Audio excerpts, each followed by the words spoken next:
we're back. Welcome to another episode of Are You Afraid of the Citizens? Tales from the Citizens? I can't remember anymore. The Are You Afraid of the Dark one. I'm Sean Mailey Thompson. I'm Tiffany Morris.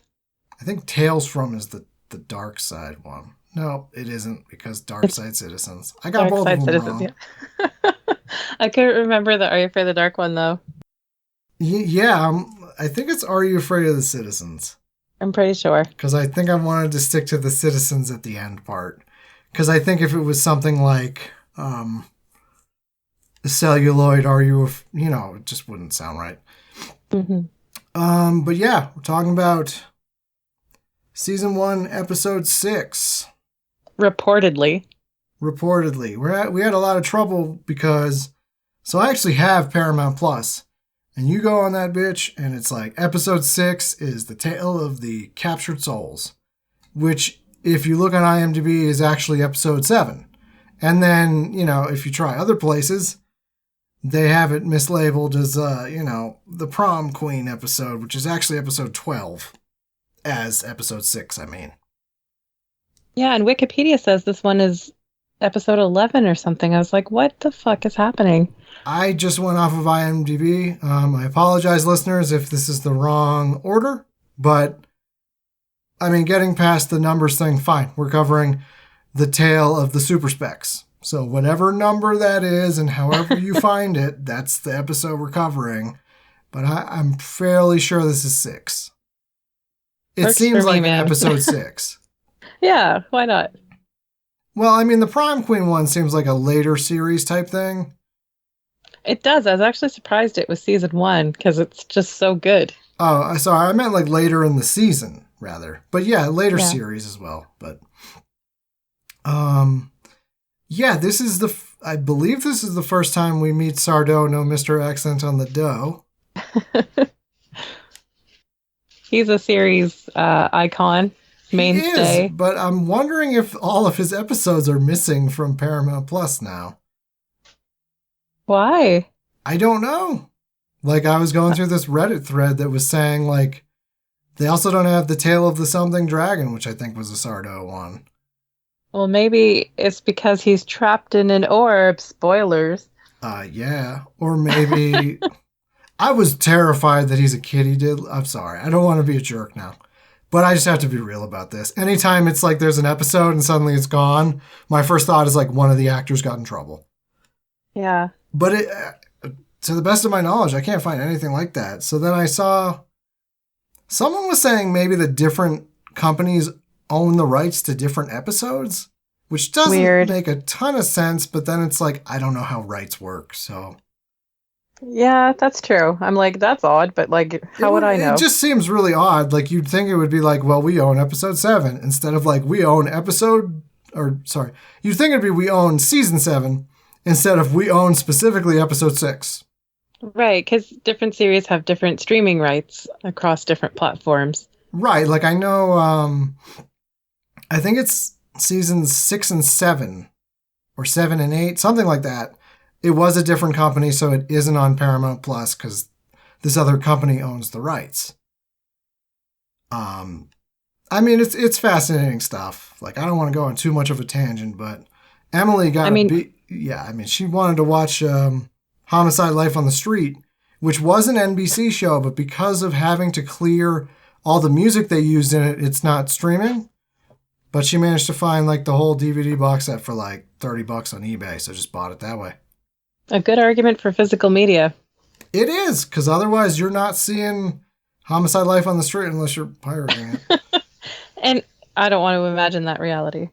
No, I don't either. You wouldn't pirate a dog. No. What? I said you wouldn't pirate a dog. You wouldn't steal a car.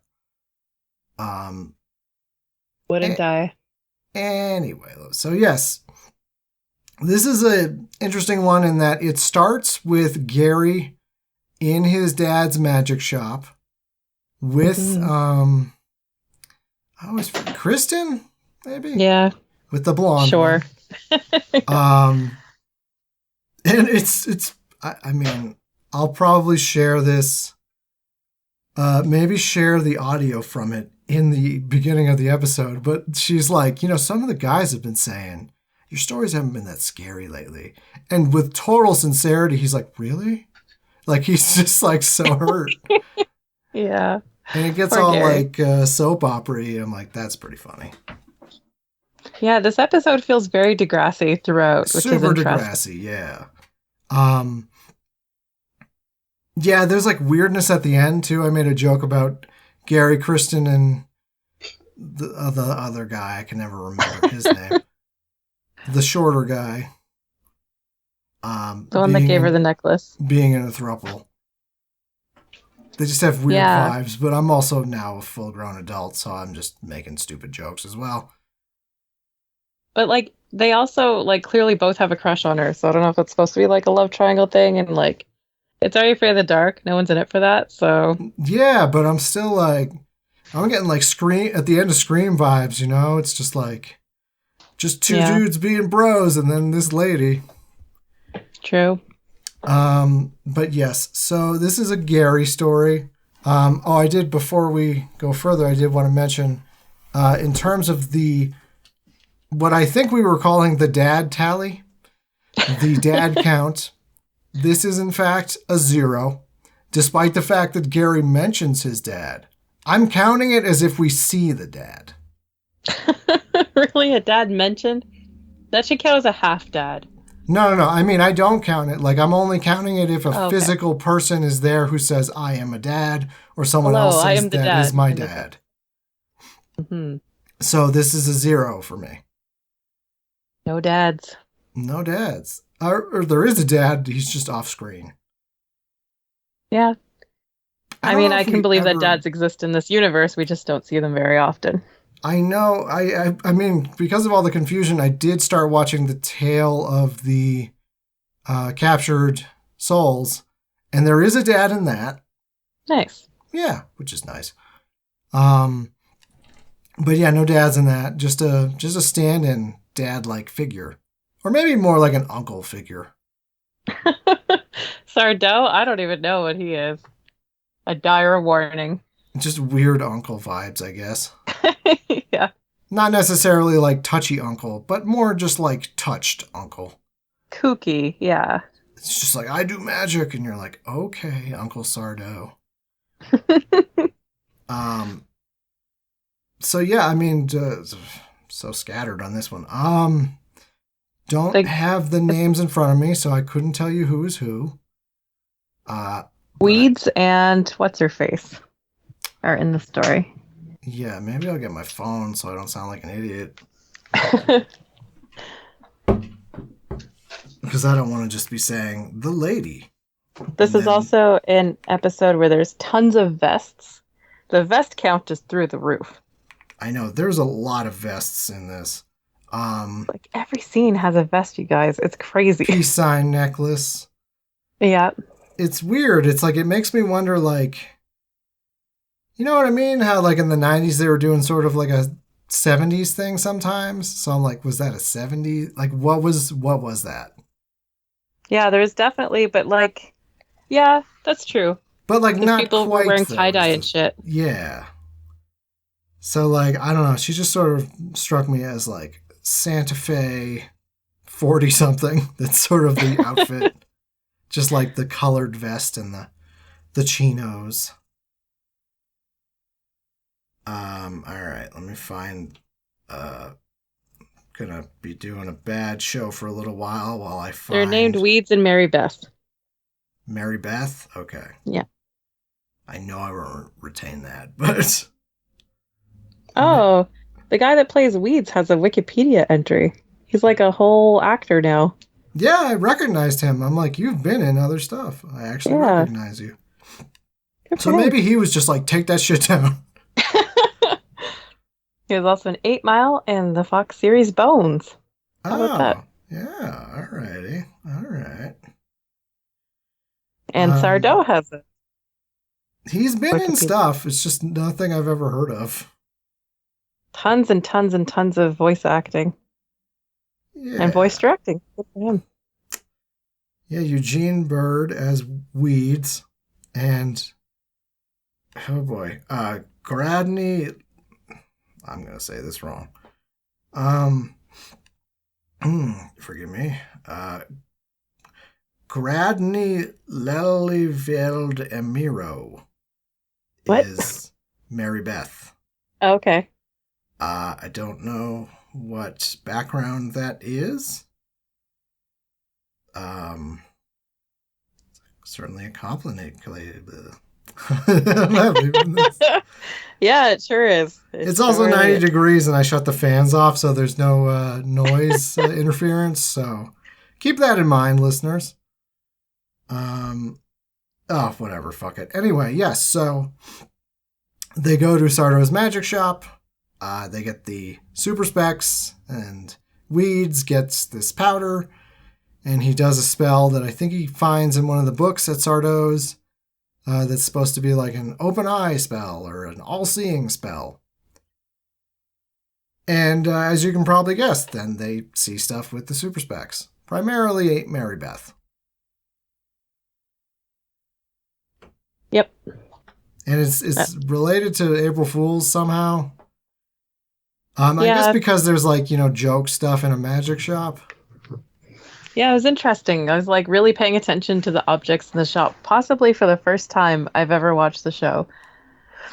And it was a really interesting array of stuff. I don't know if Sardo maybe put out stuff for April Fool's Day, knowing that there'd be some kids to scam out of their money, or but there weren't that many enchanted magic objects like there usually are in the episodes. There was a deck of tarot cards, but then there was also just No, I'm seeing masks and yeah, pranky magician shit. Fake ice cream cones, it looks like. Yeah, so.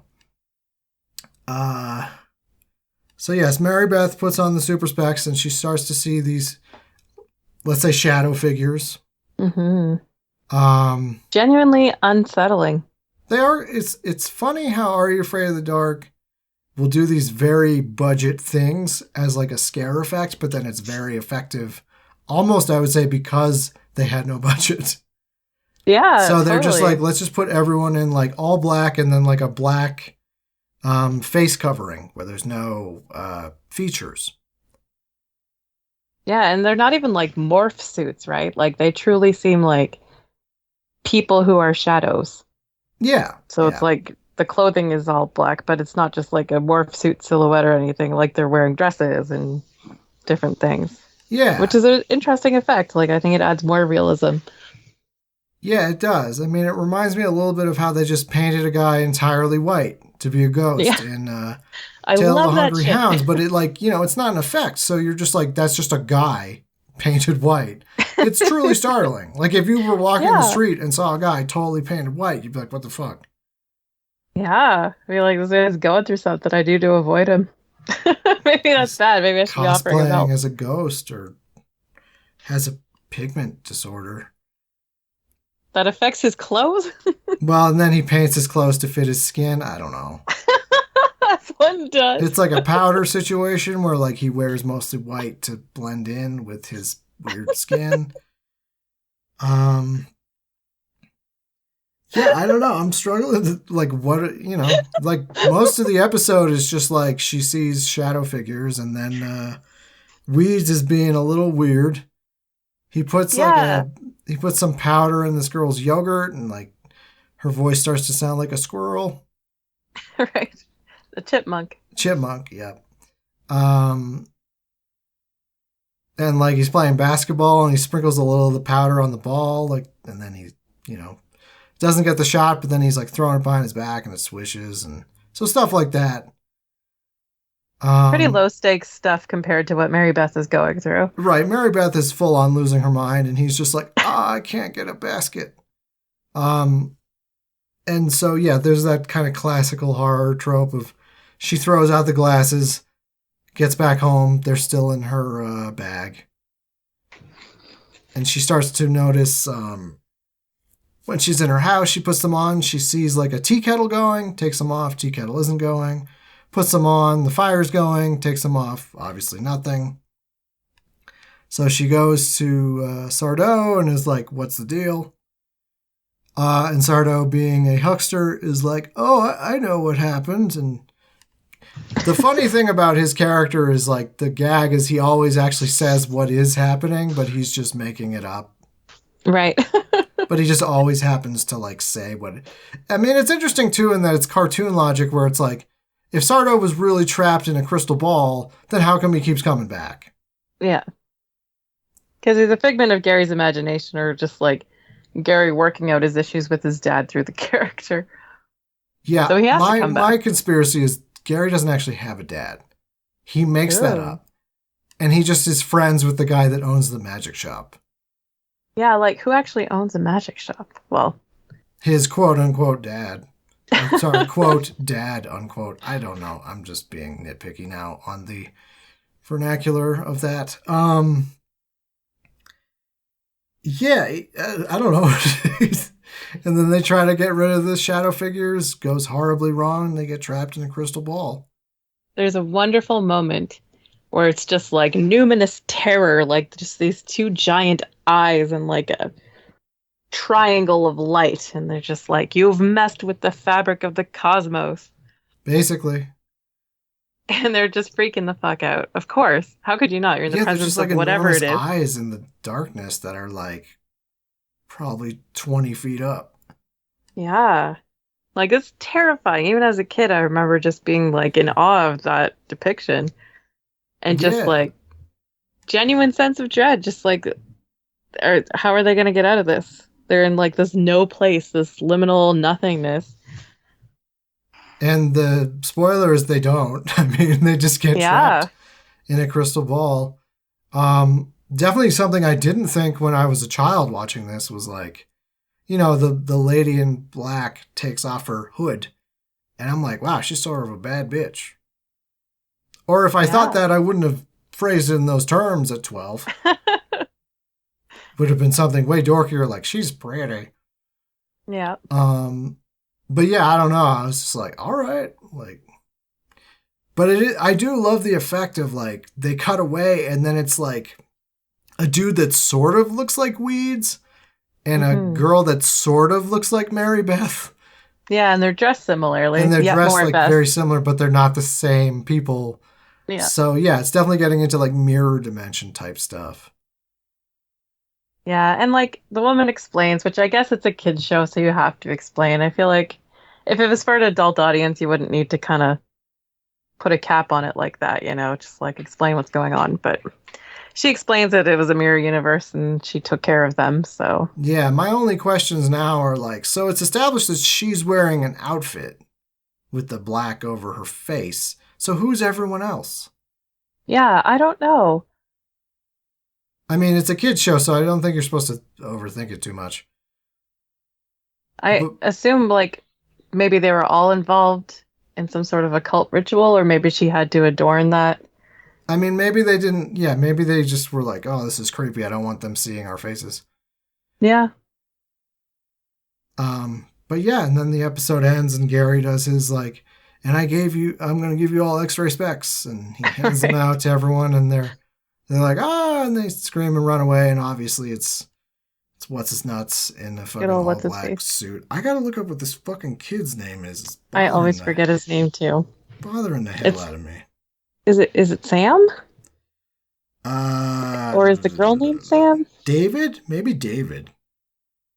Could be David. I thought David was a different guy, but I mean, I have no idea. I don't know. I like for a show that I absolutely love, I could not retain anyone except Gary, Kristen, Frank, Kiki. Everyone else. Even Kiki, I couldn't remember her name earlier. I was just like, Frankie? I was like, no. Fair, I watched the wrong episode first, and it was a Kiki story, and that's how I remembered Kiki. But yeah, normally I don't. I just think of her as backwards hat girl or tough. I mean, yeah. and or lesbian in waiting. And yeah, there's just like weird vibes with Gary and let's just say David. Or maybe it's Eric. Christ, I can't keep up. That guy. That other little short guy that isn't Gary, that has brown, black hair. And isn't his brother. And isn't his brother, yes. And that's it. Yeah, Gary and Kristen and the little guy are a throuple, and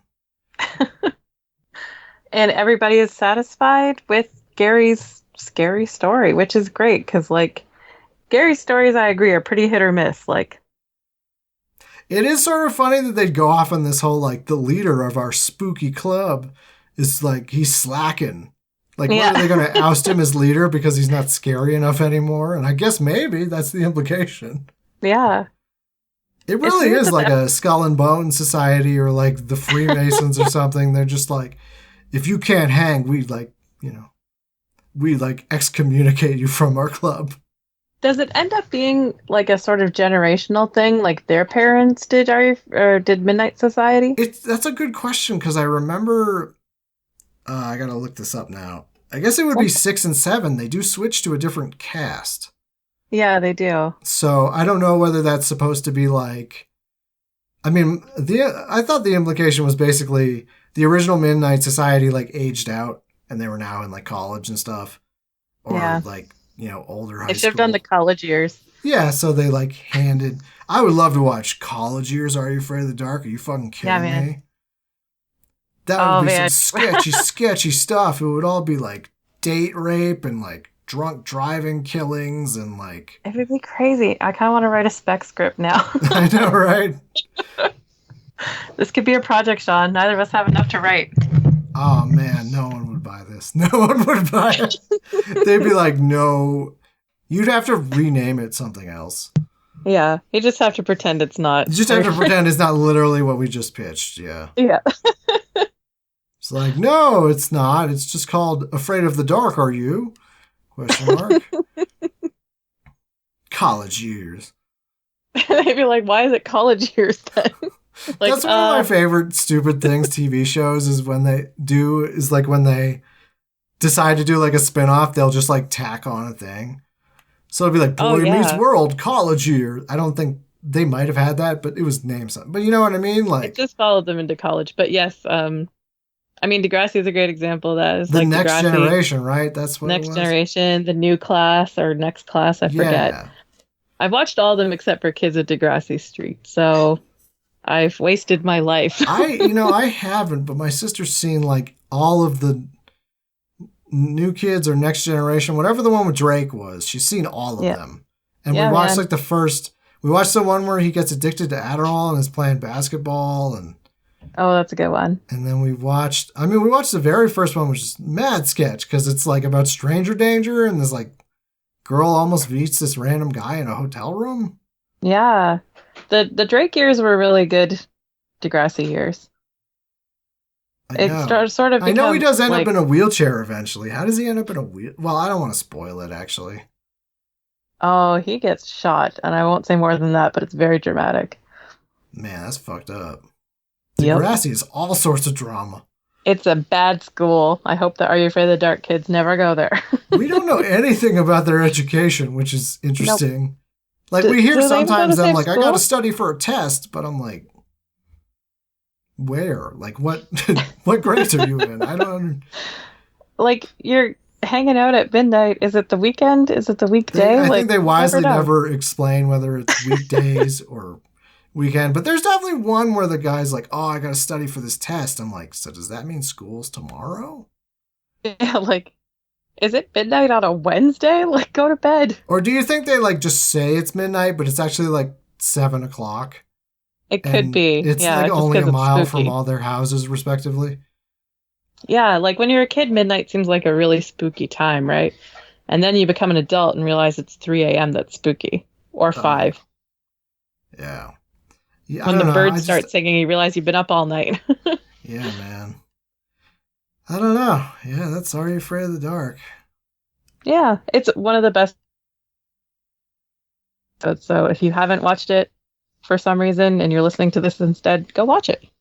Yeah. It's kind of trippy. Watch Tale of the Super Specs. While I have the IMDb in front of me, let me actually look up what it says episode 7 is.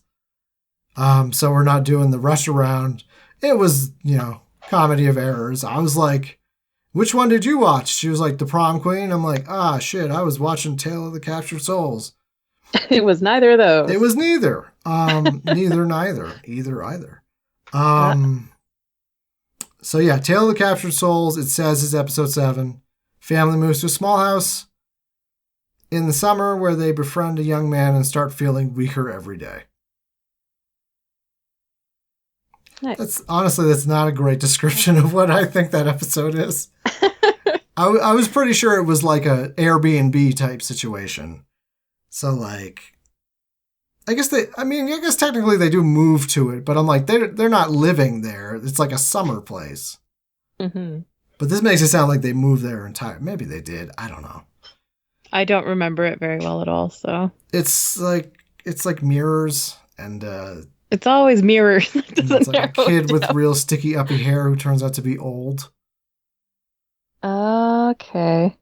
Yeah, but anyway, yeah, so I've been rambling and this has been a terrible episode and it's been great. It's been almost fine. As good as the episode that spawned it. Indeed. So yeah, I don't want to be too rude to Anchor, but it's not Anchor anymore. It's Spotify for podcasts. So fuck you, Spotify for podcasts. You don't pay me anymore, and you still have $7 you're just not giving me because I don't have enough of an audience now. So primarily you're going to find these on YouTube because neither one's paying me, and I prefer YouTube if I'm not getting paid. Fair. So yeah, fair enough. And I'm not even worried they would pull the show because they would have to listen to the episodes to pull the show. They probably have so many podcasts. Like, I don't even know how many. Yeah. More than than bait and 3. Switch, man. It was like, oh, here's this free thing. And like, we give you ad revenue no matter what. And it was just like so much shit that happened like in 2020. And then now they're like, oh, and by the way, we're going to do this. And you're like, what the fuck? Yeah. Change is rarely for the better with this sort of thing. No, it isn't. And it's like, it's almost like you picture them sitting down in some meeting. They're like, here's what our plan is. And because they know, like, once you've already got 100 episodes, you're not really thrilled to have to switch over. Yeah. Bastards. Yeah, but anyway, well, I mean, yes, you've it's had on. a job before, you know how it is. They're just like, change for the sake of it. Yeah, they It's get a the new future. boss, and then they're like, good news, we're cutting your pay. Yeah. Great. Anyway, yeah, so, you know, head tilt scream. Yeah, this was there were some quotes in this one. I was like, what? Like, definitely my favorite was when Mary Beth, her delivery for some reason, when she sees the fire, she was, oh man. And just like, that wouldn't be I'd be scared. I don't know if I'd be like, oh man. Like, it's literally like. Yeah, I kind of love that everybody's just roasting Gary for sucking lately. That too. You gotta love it.